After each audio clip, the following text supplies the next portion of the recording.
Okay, ladies and gentlemen, Mr. Kruger is not going to be with us tonight, so we have to appoint a president pro tempore to run this meeting. This will be a one-night only appointment. Move to appoint Mike Yanati. And I'll second. Mr. Roberts, please. Mr. Metzler, Yes. Mr. Butler, Yes. Mrs. Talley, Yes. Mr. Unati. Yes. Thank you very much. I'd like to call this December 21st, 2020 meeting of the Canal Winchester Local Schools Board of Education meeting to order. If you could please call the roll, Mr. Roberts. Mr. Butler, Here. Mr. Metzler, Here.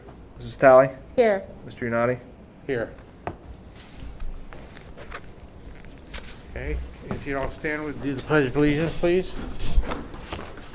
I pledge allegiance to the flag of the United States of America and to the republic for which it stands, one nation, under God, indivisible, with liberty and justice for all.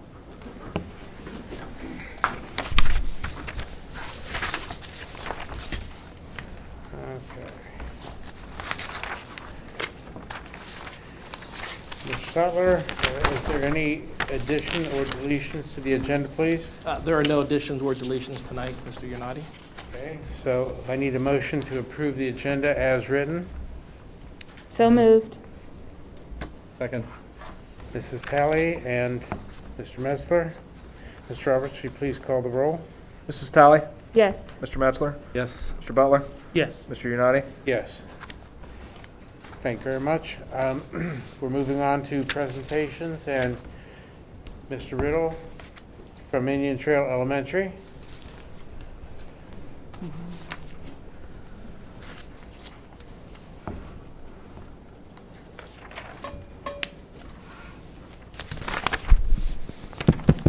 There we go. Thank you, Mr. Yanati. Good evening, everyone. Our presentation tonight is going to be focused on stuff that we talked about a little bit last year, where we talked about social emotional learning and how we've kind of connected the social emotional learning aspect in our building with our portrait of a graduate competencies. And if you remember, my wonderful school counselor here, Mrs. Beth Henshaw, her and Susan Kirkpatrick, our social skills teacher, have been collaborating and creating lessons and resources. They created our very own Portrait of a Graduate website where teachers can go and use some of these resources. So we have a small presentation here, and I'm going to turn it over to Mrs. Henshaw. Thank you. Thanks for having me tonight. I just wanted to share a little bit about what we're doing to feature Portrait of the Graduate with our students.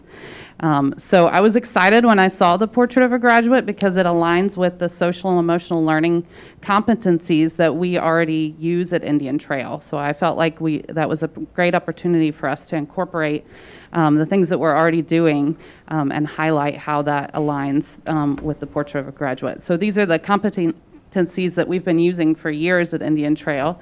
The American School Counselor Association's Mindsets and Behaviors is the one in the middle. The Ohio Department of Education has a K-12 social emotional learning standards, and then CASEL, the Collaborative for Academic and Social and Emotional Learning, has standards as well. So we've been using those, and I was excited to see how that aligns with the Portrait of a Graduate. So we created, Susan Kirkpatrick and I created a website, and if you'll click on that picture, it should open the website.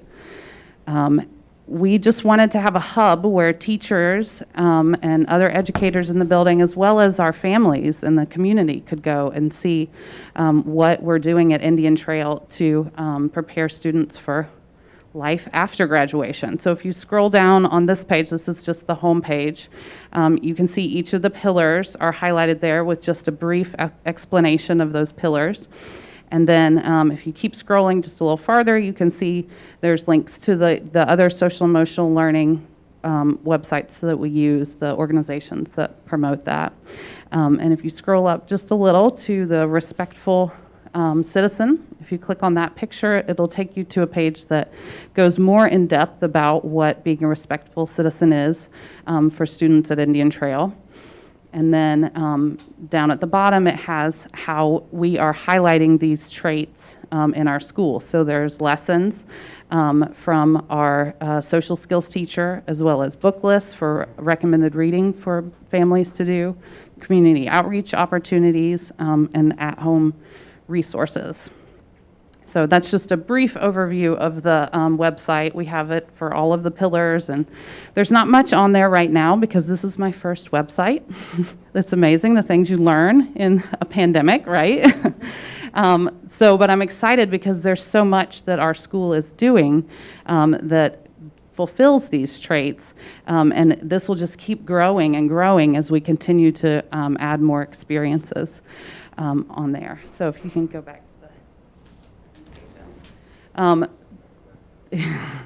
Yeah, perfect. Thank you.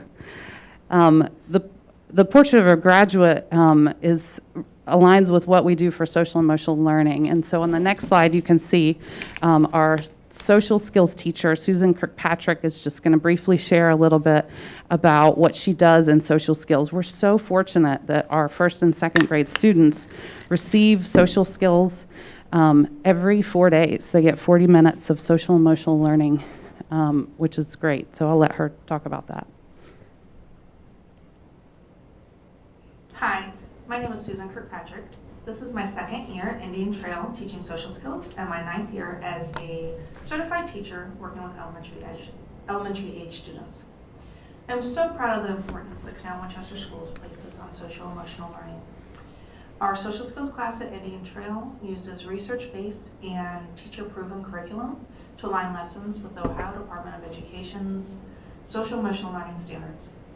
Research shows that students who are provided social emotional learning supports do better academically, socially, and behaviorally. With rigorous academics and meaningful SEL, we can better support the needs of the whole child. Through our social skills lessons, we encourage positive interactions among teachers and peers in order to offer opportunities for communication and collaboration in a safe environment. Throughout the year, we give special attention to teaching kindness and respect, mindfulness, identifying, understanding, and regulating emotions, and growth mindset. We have participated in the Great Kindness Challenge, used STEM to understand perseverance, and completed community outreach projects, where we have been able to provide cards, gifts, and placemats to local nursing homes and Life Care Alliance for Meals on Wheels. As COVID has forced us to teach in new ways, we have continued to incorporate social emotional learning into the lives of our students by providing new and innovative resources. In collaboration with Beth Henshaw, Calissa Deacon, and inspired by Jenna Roberts, I have created a virtual peace room where students can go to self-regulate their emotions or continue their social emotional learning. I have also been working with Mrs. Henshaw to create Portrait of a Graduate lessons focused on each monthly pillar. These lessons are being provided to the student-based teachers to show and share with their students, and they're being provided to the koala teachers to share out with their families. As we move forward, I envision more hands-on interactive lessons with real-world connections, expanding our community outreach, and providing our students opportunities to encounter SEL competencies in action. I also think that it is imperative that we as a district, especially here at Indian Trail with the social skills class, incorporate a measurement tool. By incorporating a measurement tool, we will be able to provide data that can grow and improve our SEL for our students. It will also help ensure that we are fulfilling the mission of the Portrait of a Graduate. I would like to thank Mrs. Henshaw for inviting me to present with her today, and I'd like to thank you for allowing me the opportunity and the time to do so. Thank you. Thank you. So Susan's done a great job with social skills. We're really happy to have her in that position. Hi, My name is Susan Kirkpatrick. She'll tell you again. She's really passionate about it. She's really passionate about it. And before she was in that position, Kim Voyacek was in that position, and she did a great job as well. It's such an exciting opportunity because social and emotional development is just as important as math and reading. And oftentimes our students can't access the subjects that they need to learn unless these things are addressed. So it's great that we have her in that position and that our students receive that.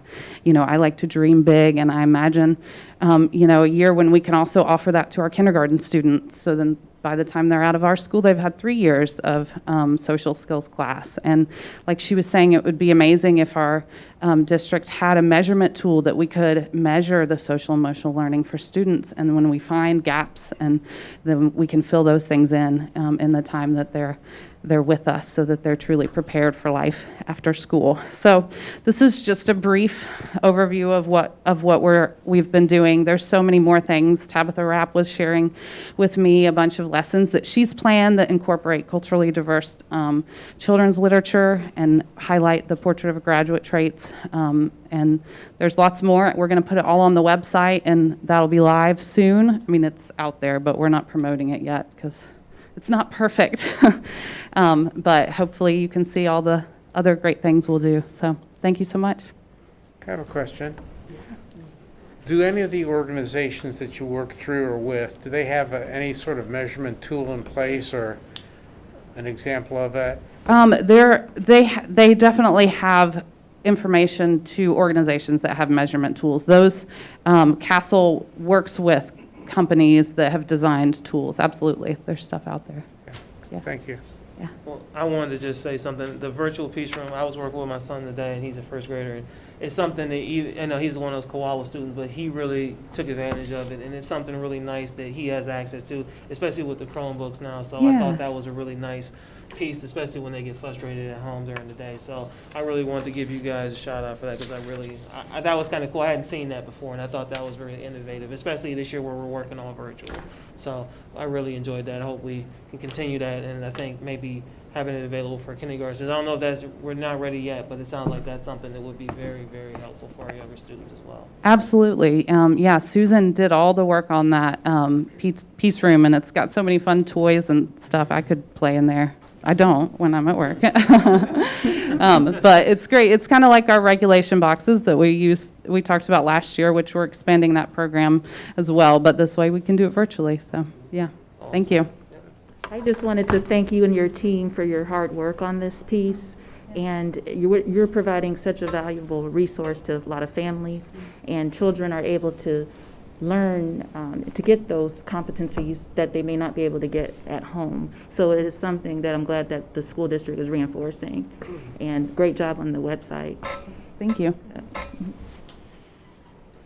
I just want to comment, I think it's very interesting with the portrait of the graduate talking about life after high school. And these are our youngest kids in the district, your kindergarten, first and second graders. However, this is the basic building blocks, the foundation that's going to lead to that life after high school. And if we can continue this and make it strong at Indian Trail, move on to Winchester Trail, to the middle school to high school, 12, 13 years of the portrait of the graduate, along with the social and emotional learnings, hopefully we're going to have very productive kids, as they leave. Not that they're not productive now, but they're now 13 years of what we're really trying to focus on, which we understand, academics are a very important part, but there's also other aspects of the educational process that are just as important. So thank you very much for doing that. That's Yes. awesome. Yeah. Thank you. Yeah, just, again, thank you to Beth, thank you to Susan, thank you to Jenna Roberts and Calissa Deacon, who's our Nationwide Children's Hospital rep, too. They make a great team. They collaborate and got this put together, so hats off to you guys. Did a wonderful job. How about Susan Kirkpatrick's voice is so soothing?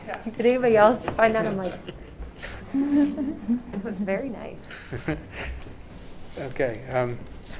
Carla, does the Canal Winchester? Yeah, Marty Lair. Okay, thank you. For the Canal Winchester Union, please. Education Association. You can either take that off, or there you go. Can I just leave it like that? Alrighty, so a few things. I'm going to start out with something that happened with me recently. Make sure you talk to me. Something that happened recently with me. I had a little girl. I was actually on a one-on-one Google Meet with her as a makeup. She couldn't make it to our classroom and Google Meet. And she showed me how to change my background, which I didn't know how to change my background. So we played around with that. Well, the next day she taught the class how to change their background. And so today I took the knowledge that she shared with me and I taught my Monday, Tuesday group how to change their background. And so it was all little boys, of course. And they had a really good time flying in space and floating up into the clouds. So, real life learning going on, and I'm learning something new every day, virtual learning. So Mrs. Schlarp's second grade class is having a virtual Christmas party. They're going to wear pajamas, drink hot chocolate, and play games. They will do scavenger hunts, guided drawings of reindeer and Santa, and do a little dancing called the Jingle Jive, which I will not demonstrate. Mrs. Rapp, Mrs. Waits, and Mrs. Black's class are doing fun interactive flip grids with students to post videos to questions about journal writings. Students get to respond through video and hear their other classmates in both A group and B group respond. They love it, and it's a fun way to stay connected with the students. Mrs. Spriggs' first grade class completed a Disguise a Gingerbread Man activity. Students disguised a gingerbread man to save him from being eaten for dessert at a holiday meal. They completed this activity at Thanksgiving with a turkey using the book Turkey Trouble, so this was an extension of that lesson. Students disguised their gingerbread men as things like Santa, Iron Man, a ghost, which she was debating whether they just didn't do the activity and just had it white as a ghost. I thought that was kind of funny. And a reindeer and a snowman. At Winchester Trail, Ms. Pfeiffer's students transitioned to online learning very well. Students have been logging in to participate in live teaching sessions on their hybrid day. They're doing a mini author study in reading while learning about symmetry and math. They're studying New Year's celebration traditions from around the world and energy as well. Students have enjoyed the video chats as a class and had fun giggling with friends. In middle school and 7th grade, Mrs. Walsh and Mrs. Dirth are collaborating on a voice and choice activity for this last week of school. They're using a website called Sutori that allows the students to make a copy of the teacher-made story so that students can watch media, read articles, and answer questions. Teachers can add all kinds of interactivity to a story. The two topics students will choose from this week are the Roman Army and Mount Vesuvius. Sutori stories are assigned through Google Classroom, so it's super easy for both teachers and students to use. And our district collected $4,442 in grocery gift cards for the Thanksgiving bags. This will be turned into more than 115 holiday meals for needy local families, so this makes 2020 just a little better. So, thank you. Thank you. Thank you very much. Hi, Mrs. Lay. Good. Okay, Mrs. Hunt, do we have any public voice today? We do not. We do not. Okay. Moving on to executive reports. We have, I've been waiting all day to hear this. Mr. Roberts? I just thought I'd do, since Matt wasn't here, I thought I'd just jump in. Yeah. Thanks, Mr. Unati. The district is solvent. That means we are able to pay all of our bills, which is nice for all of our employees around Christmas time especially. So that's nice. Mr. Watson, if you don't care to go to the financial report, I'll keep it brief tonight. There's not a lot going on. We're trending perfectly to the forecast. Go to the year over year. Revenues, you can see why there's not a lot going on. We're up $5,300, so it's about as stable as you can possibly be. You can see the state funding is down $250,000 thanks to the 3% budget cuts. All other revenue is trending upward. I can give you an update on valuations. The district is going to see their largest valuation increase in the history of the school district. Once the values are released, it's going to be up nearly $80 million. Is that a certain percentage on everybody's house? Is it like 20-30%? What's the number they're looking Yeah, at? it was an update year for Franklin County. Fairfield last year. So, I mean, even with the reappraisal, which usually brings a much larger increase, our increase was about 55 million. So just with the update. Now the Board of Revisions is going to be extremely busy. There's going to be a lot of challenges from commercial properties and industrial and business properties, because there's a lot of value discrepancy disputes that's going to be happening. A lot of tenants that aren't occupying space, so they don't think their value is going to be. So the Board of Revisions is going to be very busy. But I expect our value to stay pretty stable from that. To give you some context, the value really means we're going from 530 some million to just over 600 million. So for every mill, we're going to go from about 530,000 to just over 600,000. So that's what the value means to the district. It's a pretty significant increase as far as millage. So that's good news. The bad news is state budgets that was proposed and passed anonymously by the House of Representatives. It doesn't look like it's going to go through Senate. It could, but it's from all my sources, it's trending that the Senate will not pass it. So we'll see. I know they've got are they in the final days of their session? So they've got 1 day to pass it. Of course, they took the Ed Choice voucher through fairly easily with that. So it seems like everything they can do to throw a hurdle up in the public education way, they seem to try to do. So, but we keep fighting through. We have a large advocacy group, so hopefully we can get the people we need to get a fair funding formula for public schools moving forward. So all in all, good news for our district that we continue to trend the right way from a local revenue standpoint. Now, expenditures only up just under 2%, so that's also a good sign. It helps when we paid off a debt last year, so our purchase services is down $805,000, mainly due to that purchase. So that does help. But even when you look at salaries and benefits, you're still trending salaries up over 5%. That's pretty good in my opinion.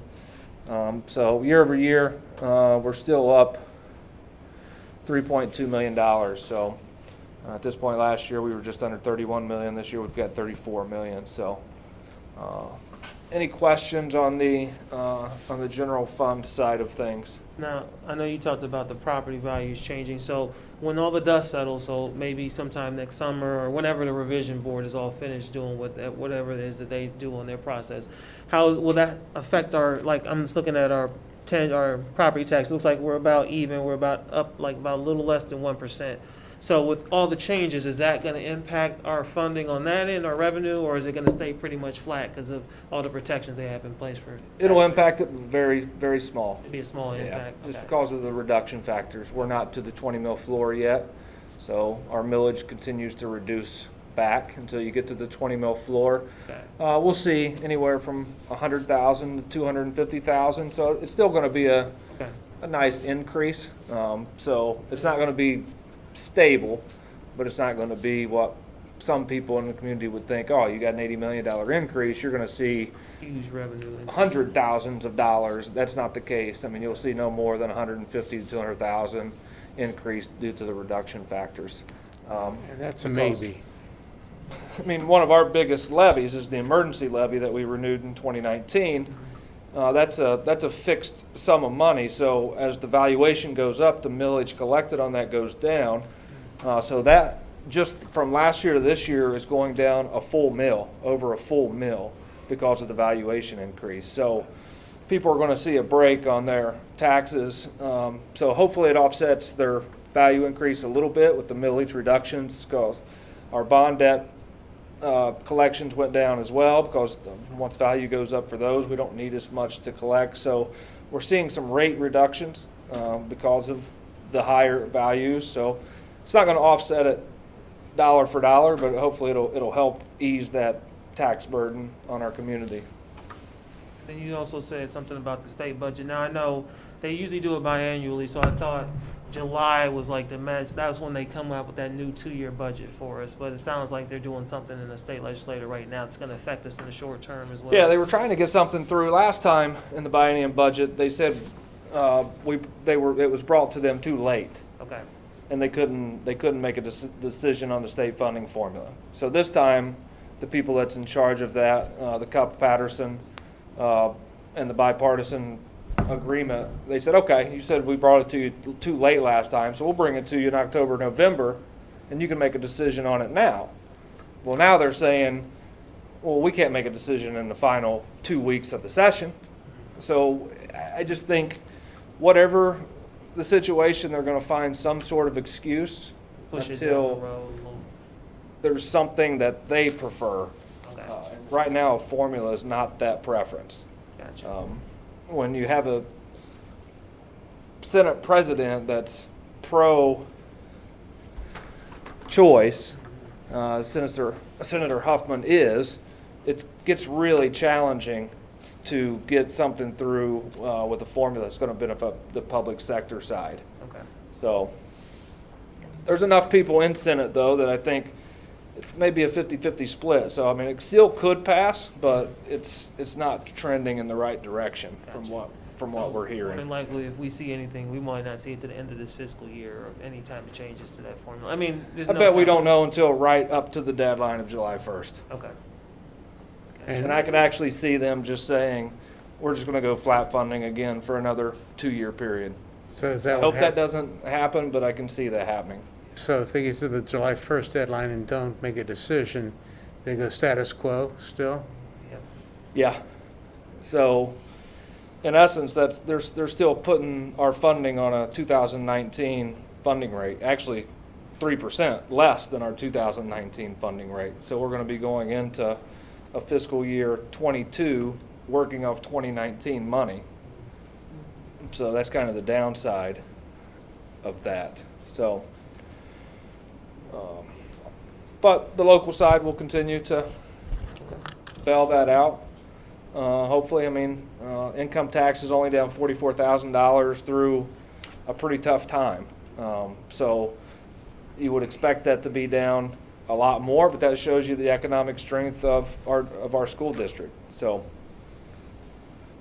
and values continue to rise. I think we're in the right area, location, Central Ohio, and I think residential values are going to continue to be high. I mean, most of the time, houses go on the market and they sell fairly quickly. So, Well, I was just driving down Waterloo and I was just impressed in the last 2 years since I remember being out here a couple of years ago, like all of that's filled in and I'm still seeing more development coming along. So I know it takes a little time to kind of pick up because, you know, you don't always pick up the house value, the taxes right away, but eventually over time we'll start to pick up that millage and that valuation on those new homes that are coming into the district. So that's a positive trend. So, well, thank you. I'm not going to ask any more questions about that. you want to pull the insurance report up? We'll just glance over it real quick. Health insurance continues to trend pretty well. Claims are up, but our premiums are still higher than our costs. So we're setting funding rates to be what we need to cover the costs. So if you look at year over year, keep going. Claims are up 182,000, almost 183,000 from last year. But premiums are up 305,000. So premiums are still 90,000 over total cost. So that's all we try to do at this point is set premiums that are going to break even. And it's going to be real close. I know we have a couple high claimants that's driving up the claims. I know one has already hit the stop loss, and one's right there at it.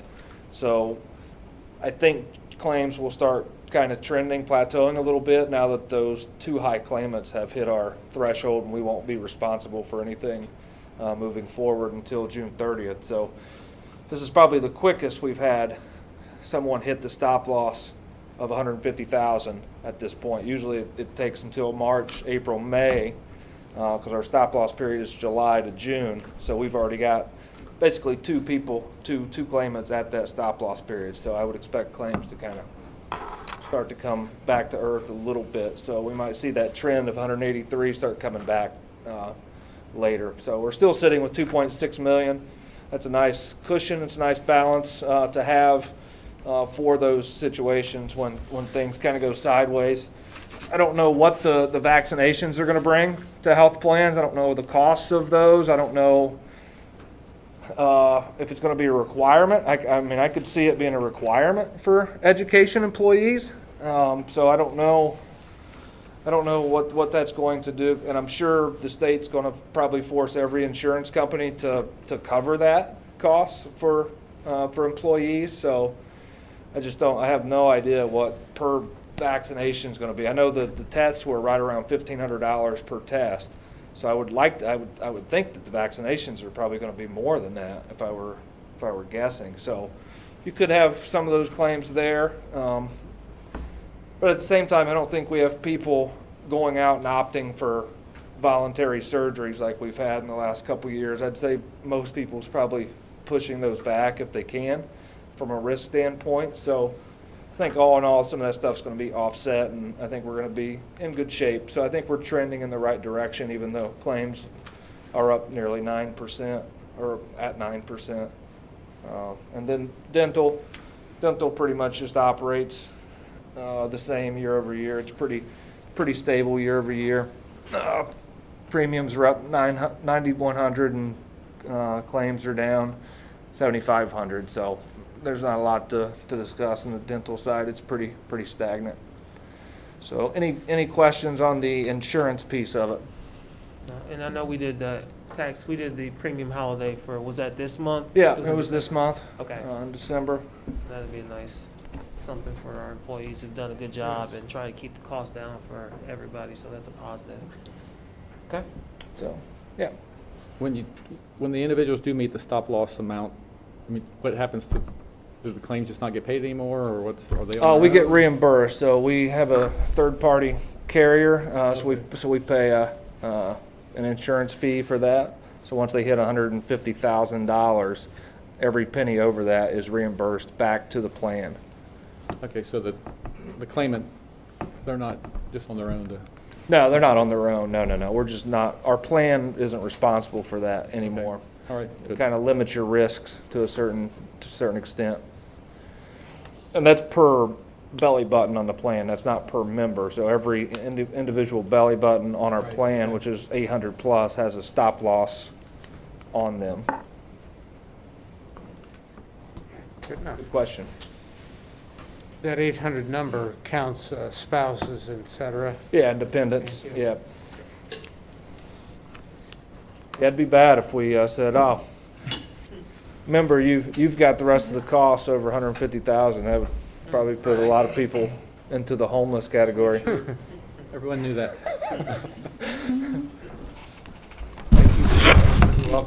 Keeping us out of the homeless. Yeah, we don't want that. I don't think we'd have very many employees wanting to work for us. Okay, it'll be time for the superintendent's report. Mr. Sattler?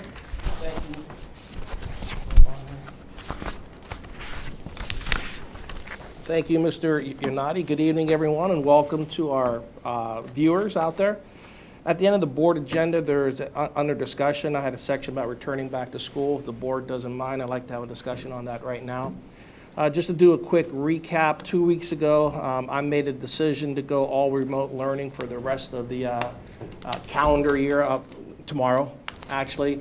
And I just want to make sure that people understand that the reason why I made that decision was based strictly on staffing. We had too many staff members out in a couple of our buildings along with the transportation department, and we just couldn't have supervision in those classrooms.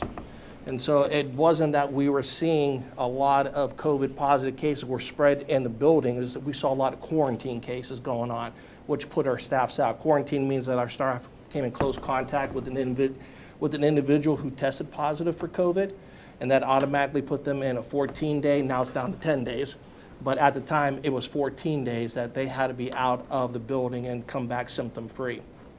And so that put us in a bind. And so I made the decision, let's go all remote up until tomorrow. And then we would make a decision as we move further, as we continue to monitor the situation. Actually, last week, we did have our first confirmed case of COVID spread in the building. We had a staff member who tested positive. That staff member was in close contact with a few teachers, and then a few days later, those teachers actually were staff members. I'm not sure if they were actually all teachers, but they came in tested positive for COVID. So it was the first time since we've gone through this that we've actually seen a spread in the building. It's a little concerning, but at the same time, it was just a few teachers, and really, since we started back in August, this is the first time that we have actually seen this. Our numbers, just in regards to COVID cases, up until November 2nd, we had 2 students and 2 staff members. This is positive cases. And as of last Friday, we are up to 47 positive cases for students, 28 for staff, and the quarantine numbers are just they're extremely high. We've been averaging with our kids over the last 4 weeks about 150 to 160 kids out quarantine-wise with this. So now, this is not counting other illnesses and stuff going on. We're strictly talking either COVID and or quarantine issues with our staff members. With all that being said, I would like to recommend to the board that we extend the remote learning through the first week of January, so January 4th through January 8th. We extend that, our remote learning time, with the goal of returning to hybrid learning on January 11th. I don't take this recommendation lightly because I believe the best place for kids is to be in school. I've always thought that way, and I'm looking forward to the day, which I believe myself, we're going to be there full time before the end of the school year. But I believe right now, in the best interest of our kids, our staff, and our community, if we can extend that one more week, this will give us an opportunity to look at the numbers staff-wise. We're going to ask teachers and staff if they can report to us. Microphone is, you just. Can't hear me? Yeah, he said he can't hear, maybe. Oh.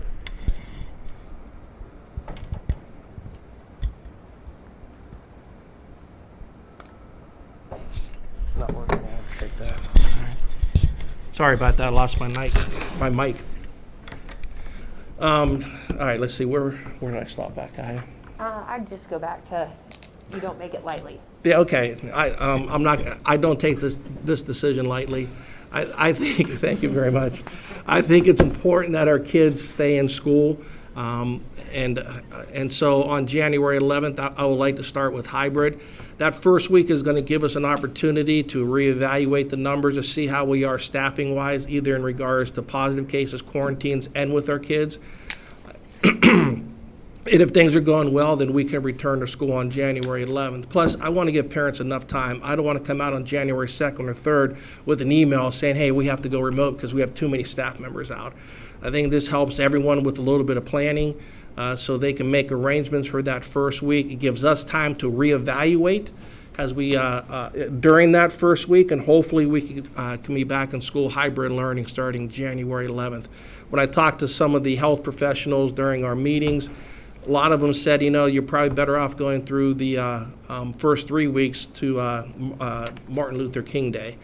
And I'd rather take it week by week, and because I want to get kids back as soon as we possibly can in hybrid learning, and hopefully sometime back 5 days a week before the end of the school year.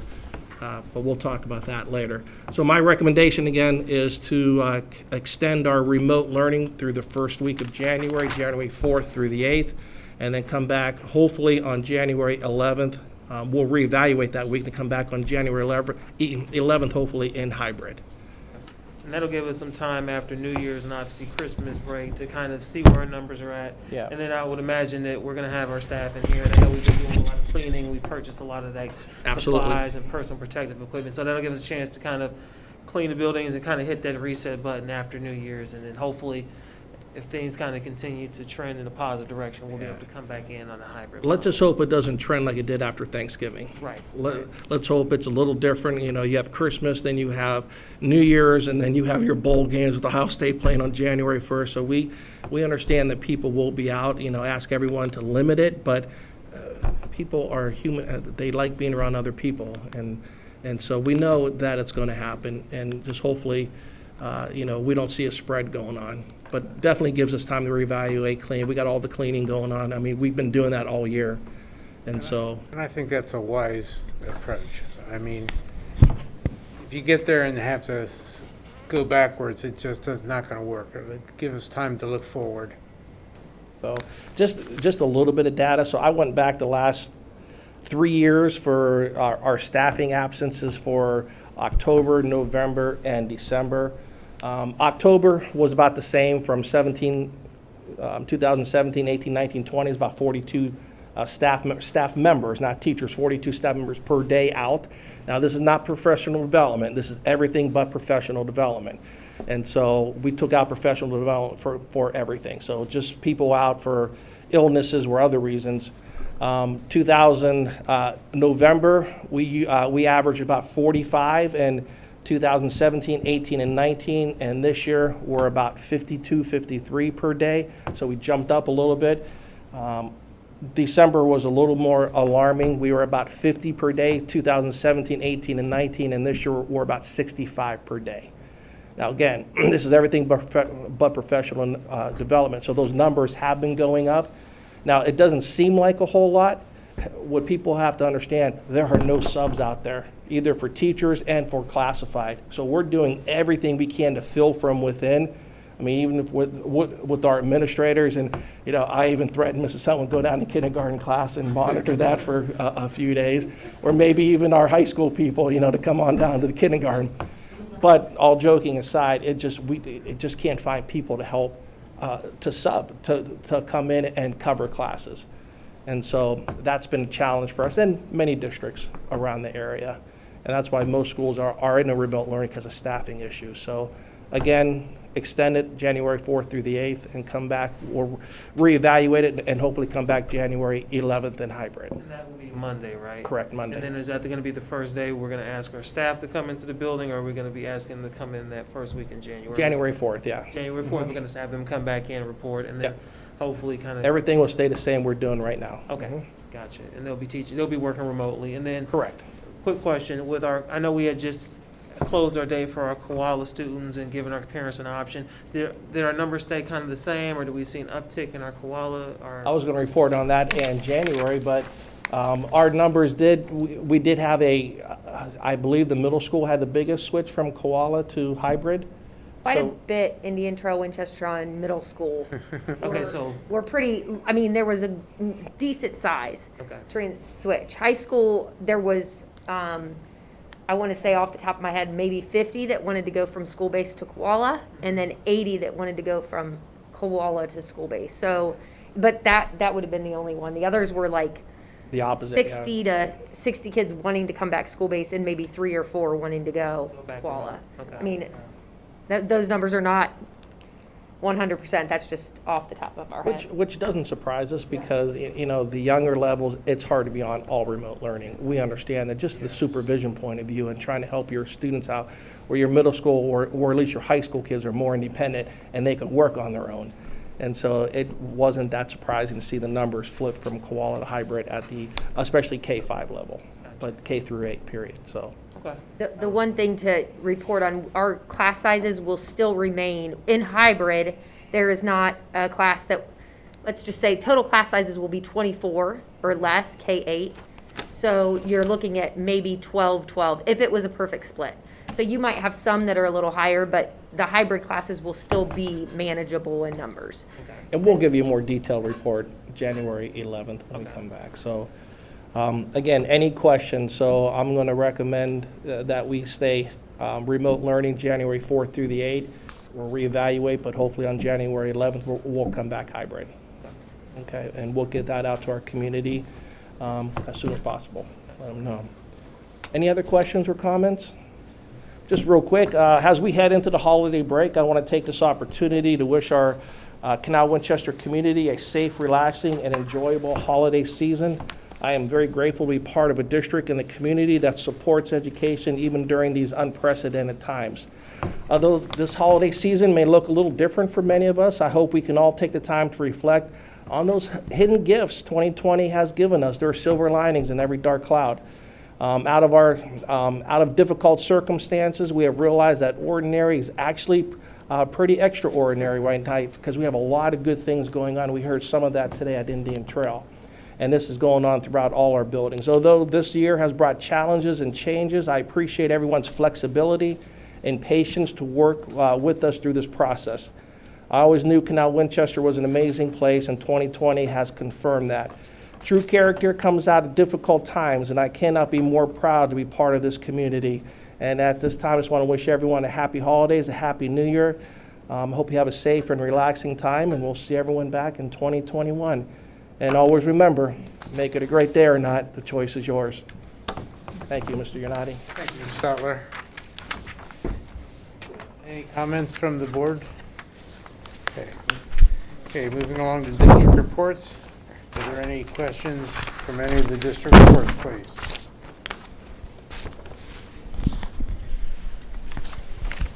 Okay. With that being said, we'll move into the consent agenda. Do we need a motion for the consent agenda? Yes, please. Okay, we need a motion to approve the consent agenda, if you would, please. Second. Mr. Butler, Ms. Talley. Mr. Roberts, if you would. All right, we'll start number one. The minutes from the November meeting are on there. Looking at number two for certified personnel, we have 2 maternity leave requests and a resignation from Josh Stratton as high school teacher, and that will be effective January 14th. And number 3, we have classified personnel. We have a extended leave of absence request from Lauren Campbell, and we are hiring bus driver William Spencer. That is all I have for consent. Any questions from the board, please? Quick question about the high school, our social studies teacher. I know Mr. Stratton's moving into the private sector. Are we going to be looking to fill that social studies position at the high school, or are we going to use our existing staff to kind of just cover what we have right now? So we have a sub that's going to fill in for him Okay, for so the it's- remainder of the year. So like a long-term sub's going to cover Yes. that group? Yep. And then you always get these questions, community. Do we have like an idea of when we're going to be going through the process of trying to replace that high school football coach? Because that's always kind of out. Interviews today. Okay, So so, they have the first round interviews go on today and tomorrow. okay.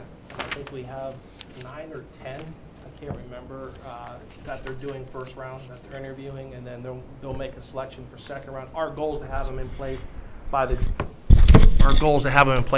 January 11th meeting. I think that was the question, because, there's so many important things, but, that's the question that a lot of people in the community are curious about, so. Yeah, that's so all I they're wanted to going through make the sure. interview process right now. Just in case you didn't hear me, they started the head football coach interview process today.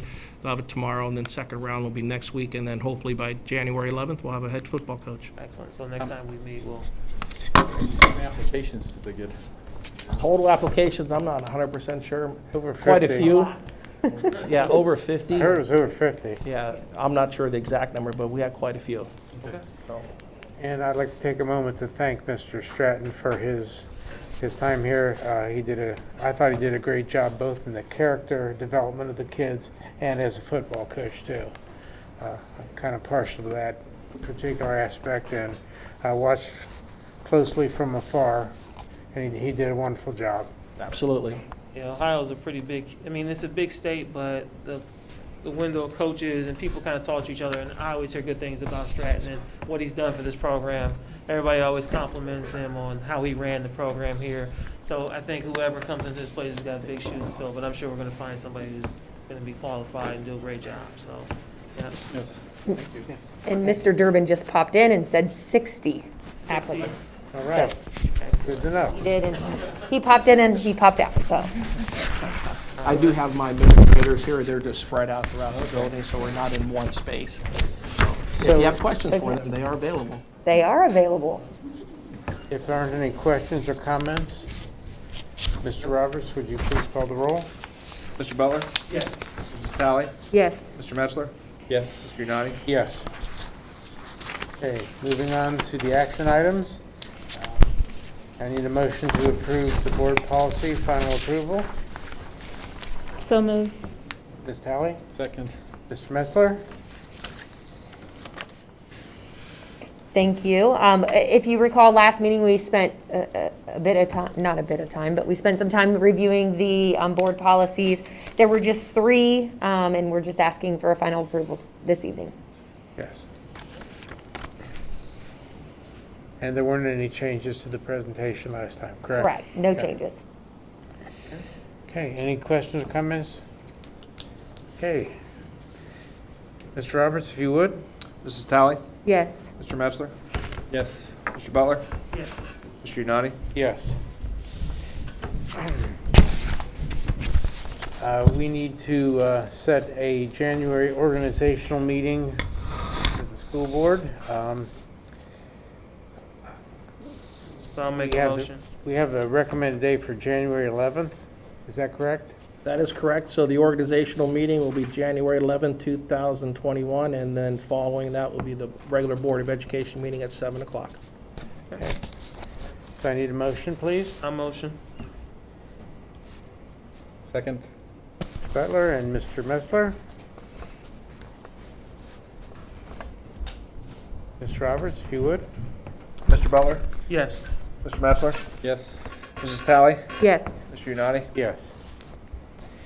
And I believe that we need to elect a president pro tempore for the interim time between, I want to make sure I get the dates right, from the 1st to the 11th, so that there's an acting board president.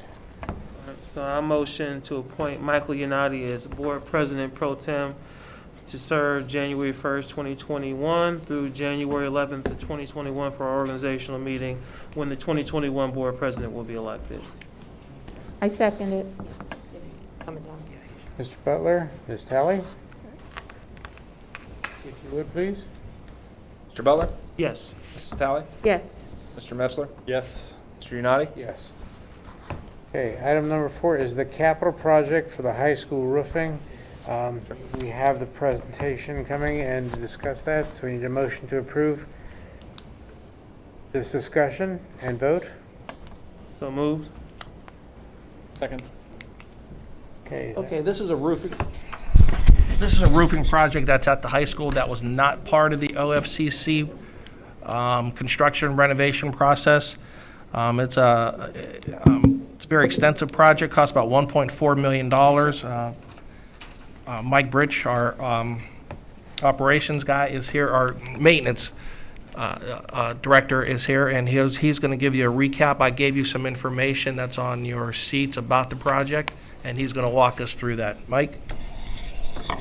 The roof that's there currently is approximately 35 years old.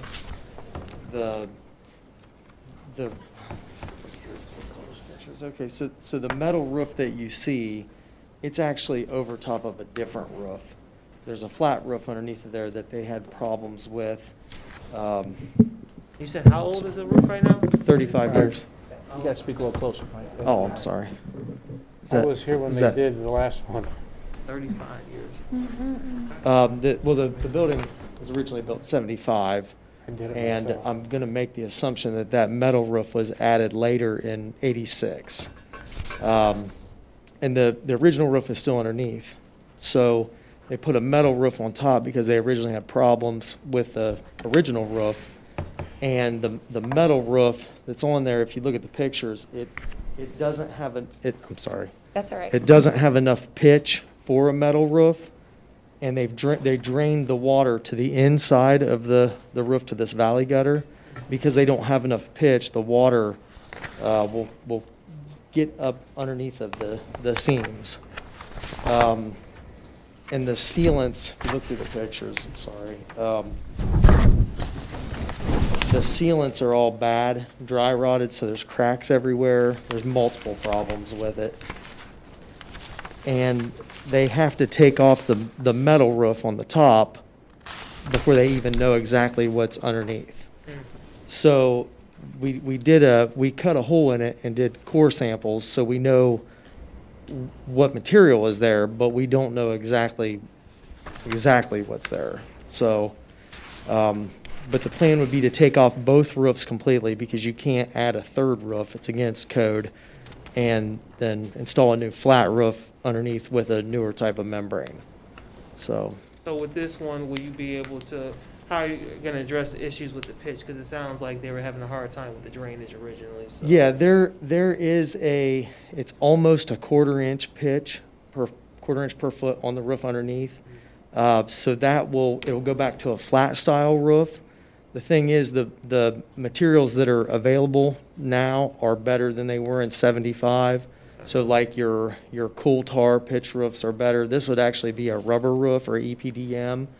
So they're better products out there than there were at that time, and that's why they had a lot of problems with it. So now the one part on top of the gymnasium, which I don't have pictures of that because it was snowing and I really didn't want to go up there and walk on it, but it actually has to have a tapered insulation added to the top to give it more pitch because there is not enough on it. Okay. So there's a slight pitch, but as the roof would carry a load of snow or water, whatever it is, it would actually cause that slope to be less than what's there by design. So that's when you'd have problems because it drains on the sides on that one. So they would go in and add tapered insulation and make it drain correctly. So, and again, we don't know exactly what that pitch is until the metal roof comes off the top of it. Do we know the extent of the possible damage underneath the two roofs? We don't. That's a good That's the question. problem. We don't really know what's underneath of So there. it could be a Pandora's box, so to speak, once they start opening it up? Well, we know in the north wing hallway, there's multiple areas that have leaked for years. But the gym roof, it's really open underneath where you can see up. We've had issues. It's probably not as bad as the hallway area, but you can see the decking in there. So, and that's part of it. They don't know what they're going to run into. So they have to take the metal roof off and then actually seal the roof that's underneath. Completely seal that before they even start to pull it off. So, because it's the only way to get it watertight before they start to do sections. So that's why it's expensive, because there's different parts to it that has to be done. When would they start this project if it's approved? As soon as school's out. They can't do this So the while summer, school's right? in, over the summer. And then Makes what's gonna sense. be the lifetime on the new roof? You talked about some of the newer materials are gonna be used. How much lifetime we're gonna have on this? The EPDM is 20-year warranty, so that's basically a bumper-to-bumper warranty. Okay. And if something was to happen and we had to use the coal tar style, that's a 30-year warranty. So metal is typically a 40 to 50-year warranty for a metal roof, but because there's not enough pitch there, it kind of changes everything. So that's why that didn't last. It's a design thing. Okay.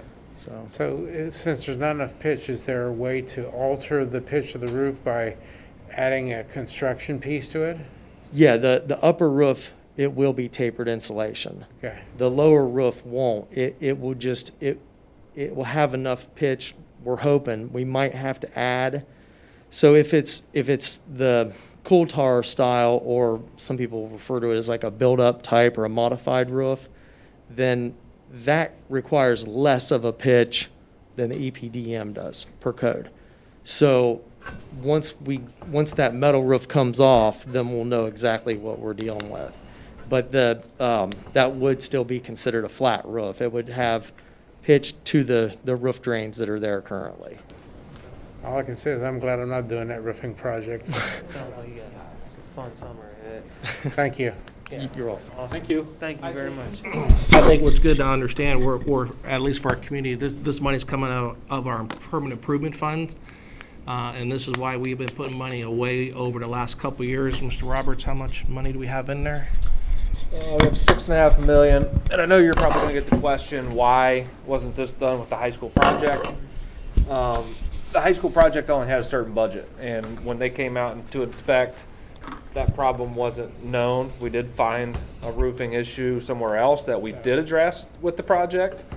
And we knew this was a problem once they got into it, but the budget in the construction project just wouldn't allow. So we were either going to have to pay for it within the project ourselves, or we were just going to wait and do it out of PI anyway. So it didn't really matter. We were going to be paying for it just because the budget in the construction project wasn't going to allow it to happen. We would have had to cut something else out, and we didn't really want to do that. So we just wanted to address it later. So just wanted to kind of address that part of it, because I know we just had, a year and a half of construction going on, and so we're gonna have, starting in April, probably gonna have the roofers back for another couple months of doing construction on the roof, so I just wanted to kind of outline how the process kind of took place. And this is gonna be one of several big projects, probably over the next 5 years, because we're gonna try to keep up and maintain some of the bad pieces. I know Mr. Bridge had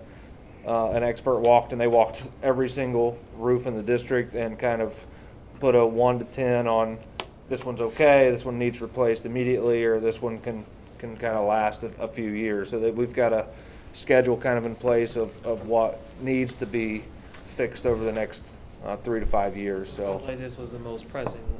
yeah, this is definitely the most pressing. I think it was leaking pretty severely in certain spots, so we didn't want it to continue and then cause greater costs later to have to repair all the underlayment and that type of thing. So. And then long-term for our permanent improvement fund, because I know that was really important when you came in, we started that. So long-term, I know this is gonna be around 1.4, it looks like. Is this like our permanent improvement fund, long-term, we're still in pretty solid shape as far as those other repairs that we got planned moving? Yeah, I sent the board, I think last week, a kind of a 5-year capital spending plan. And, yeah, we'll have plenty of cash to get us through some of the projects that's gonna be coming up. I know we're gonna have some substantial paving, roofing, and there's going to be some stadium work that needs done with the turf replacement and the track replacement coming up. All that stuff's in a forecast for the PI. I also do a forecast for that, so we can kind of to go, and then I'll talk to the board before next meeting on our plan that we had talked about moving inside millage to help take care of some permanent improvements. So. We definitely have a game plan for capital outlay moving forward that's not going to take from the general fund. So, good question. And we bid this out too? Yeah, this company here that you see, this Garland company on the page, they bid out all the roofing, all the roofing contracts for mostly every school district that I've seen, and they have and they manage the project. So if something goes wrong, we had some issues over here at the Ed Center this year, and we ended up getting some big reduction costs because the roofing company ended up messing up a few things. So they make sure that the project is done correctly and that we're happy. So it's nice to have somebody over the individual roofing companies and somebody to go to in case there is an issue. So yeah, it was bid out, and that was the lowest bids. Okay. Okay. Awesome. If there's any more questions? Nope. Okay, Mr. Roberts, if you would. Mr. Butler? Yes. Mr. Metzler? Yes. Mrs. Talley? Yes. Mr. Unati? Yes. Okay. Item number 5 is a contract for Rush Truck Centers, and this is for 2 diesel mechanics for maintaining the fleet. Is that correct? Yes, that is correct. So I need a motion. So move. Second?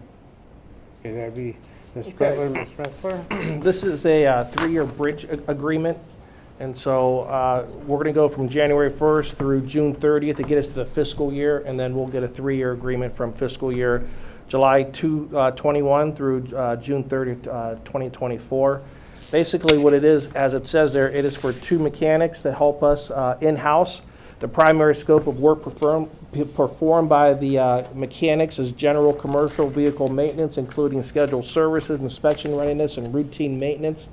They are staggered times. We have one start early, then one comes in a little later, and then one will leave early, then one will stay later. So we always have someone on staff here while our buses are out running for the most part. We've been working with Rush at least for 5 years? At least 5. Probably more, at least 5 years, maybe more than that. We have good service with them. We're happy with them. It's a sense of security for us at this time. And so we would like to extend the contract for 3 years, plus that little bridge gap between now and June 1st or June 30th is, to get us on a fiscal year contract with them, which matches everything else. We have Mr. Roberts, anything to add to that? No, just read the notes below. I kind of added some contract language things that kind of took place and what the rate increases were, and some goals kind of moving forward for us to kind of look at. I know when I first got here, we had some issues and we had to buy some new buses. So does this pretty much give us like a sense of security as far as like, because I would imagine that the services that this company is providing us, it might be hard for us to hire people internally to do the same thing, I would imagine. So there's a reason why we go outside to this company in particular. Yeah, we did post the 2 jobs. Okay. We didn't have many applicants for the posting. We'd like to continue to try to recruit. Okay. It's just a tough field. I mean, when you have to have the diesel certification to work on that, there's a specialty skill that either there's higher paying jobs somewhere else that they would choose to do that at, or they just aren't aware of school postings. Okay.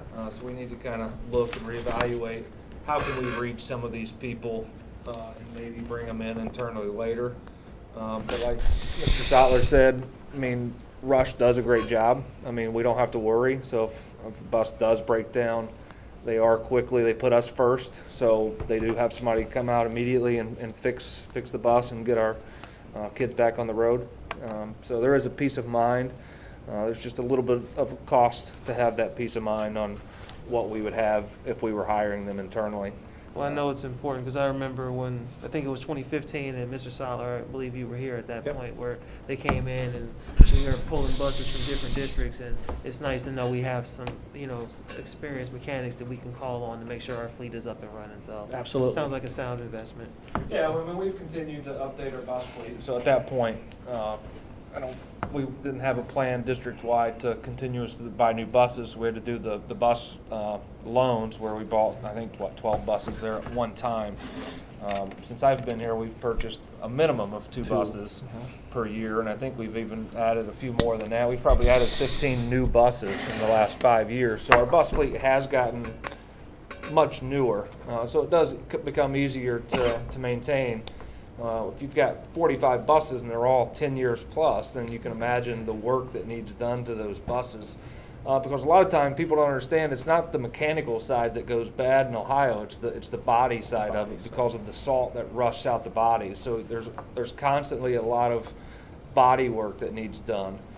The bodies on buses are going to go out much quicker than the actual engine of the bus. I mean, that's the issue in Ohio and the northern states when you have all the salt and everything that eats up the aluminum on the bodies. So that's our problem at this point. And they do a good job. They build the floors back up, put the plywood back in, putty the sides. I mean, so they maintain them as long as they can, but you can only maintain them for so long. So, but we've got plans in place to continue to keep that bus fleet updated. So hopefully we can stay in front of that and help the mechanics kind of stay on track of the mechanical things that do happen. And this is a positive safety issue for our kids. Oh, 100%. Absolutely. The most important thing we do is transport the kids back and forth to school, so. Okay, do we have any questions from the board? That being said, Mr. Roberts, will you please call the roll? Mr. Butler? Yes. Mr. Metzler? Yes. Mrs. Talley? Yes. Mr. Unati? Yes. Okay.